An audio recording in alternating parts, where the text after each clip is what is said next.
नीलोरिया, दो जहानों के बीच फैली वो सरजमीन जहां रोशनी की चमक और अंधेरे की भूख सदियों से एक दूसरे को मिटा देने पर तुली हुई थी। लेकिन तकदीर खामोशी से एक ऐसी दास्तान बुन रही थी जिसका अंजाम किसी ने सोचा भी न था। एक इलारिस, बर्फ में जन्मी सरगोशी शमाल के मंजम्मद पहाड़ों के पार बर्फ की कदीम गुफाओं में एक प्रासरार लड़की रहती थी।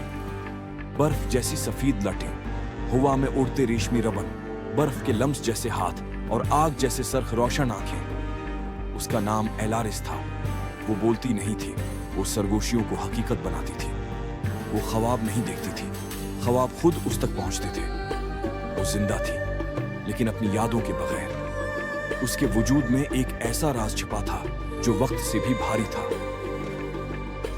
दो सिरिनाई, साए और शौलों की वारिस मशरिक की बेअंतहा सियाह वादियों में एक और कुव्वत सांस लेती थी।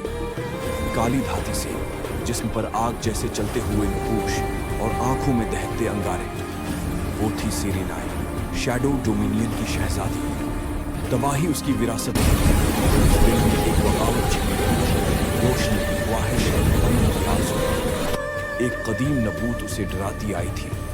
जब सफेद सरगोशी और साए की वारिस मिलेगी, दुनिया बिखर भी सकती है और जन्म भी ले सकती है। उस रात तारे गायब हो गए, बादल गरजे और एक गैर मामूली सफेद बजली ने आसमान को चीर डाला।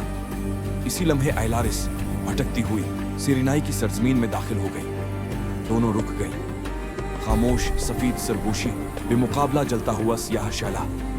सिरिनाई ने धीमी आवाज में कहा, मैंने तुम्हें ख्वाबों में देखा है। एलारिस की सरगोशी ने हुआ कुछ हुआ, मैं तुम्हारी आवाज हर रात सुनती रही हूं। इस लम्हे तकदीर ने पहला सांस लिया। 4 वो इत्तेहाद जिसे कोई कबूल न था। रोशनी की सल्तनत ने एलारिस को खतरा कहा। साए के देवताओं ने सिरिनाई को उदार, लेकिन दोनों जानती थी वो दुश्मन नहीं थी, वो एक दूसरे का मुकम्मल हिस्सा थी। सिरिनाई ने अपना सियाह शाला एलारिस के हाथ में रख दिया।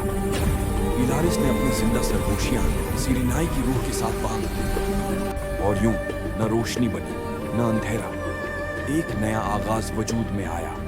वो सहरी इब्तिदा कहलाए। जंग की आवाजें गूंजे, तेगें चमके। दोनों रियासतों की फौजें मुकाबिल खड़ी थीं। एलारिस ने फकत सरगोशी की, ठहर जाओ, और लम्हा साकित हो गया। सिरिनाई ने आंखें बंद की और अपने सियाह शौले आसमान की तरफ छोड़ दिए, न तबाही के लिए बल्कि हिफाजत के लिए।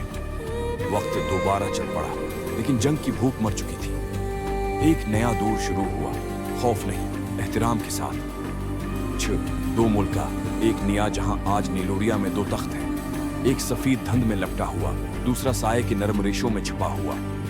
एलारिस सरगोशियों की मुल्का, सिरिनाई साए की आग की वारिस। और लोग कहते हैं जब ये दोनों एक साथ चलती हैं तो दुनिया खामोश हो जाती है, जैसे खुद तकदीर उन्हें देखकर रख जाती है।